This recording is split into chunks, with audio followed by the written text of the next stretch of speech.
Araw-araw, dumarami ang mga Iranian na pinapatay. Nitong linggo, inaresto ang 19 na taong gulang na si Arvin sa pag-aalsa noong Enero at hinatulan ng korte ng rehimen. Pakikikidigma laban sa Diyos. Nitong weekend, binitay siya sa kulungan sa Hilagang Iran. Isang binatilyo ang pinatay dahil lang sa pagdalo sa protesta. Ngayong umaga, dalawa pa, sina Umid Bezad at Puriya Savat ang palihim na binitay ng madaling araw. Inaresto sila noong 12 araw na digmaan at hinatulan ng paniniktik para sa Israel. Walang paglilitis, walang pampublikong paglilitis, walang anunsyo. Wala kundi ang kumpirmasyon ng mismong hudikatura ng rehimen na binitay na nila ang dalawa. Nangyayari ito ngayon habang nire-record ko ang palabas na ito. Ilang araw bago yon, nakita ng mundo ang totoong itsura ng mga bitay sa Isfahan, kung saan daan-daang tao ang nantipon bago magbukang liwayway para pigilan ang bitay ng dalawang binata.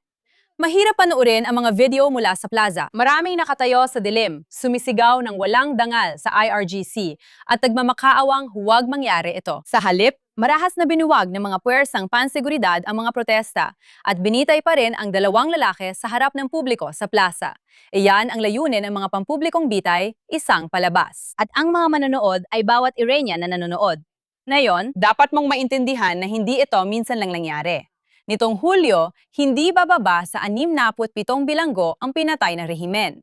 Ngayon, inanunsyo ng opisina ng Piskalang Tehran na magkakaso laban sa sinumang hayagang tumutuligsa sa mga bitay na ito. 12 ang iba pang nagpoprotesta ang nakatagdaang bitayin anumang oras. Iugnay ito sa unang kwento, ang sunod-sunod na pagbitay ay hindi dahil pinitigilan ng Washington ang sarili nila, kundi dahil doon ito nangyayari. Lalong nawalala, hindi gumaganda ang panunupil sa loob ng Iran tuwing napagpapasyahan ng rehimen na mabubuhay pa sila.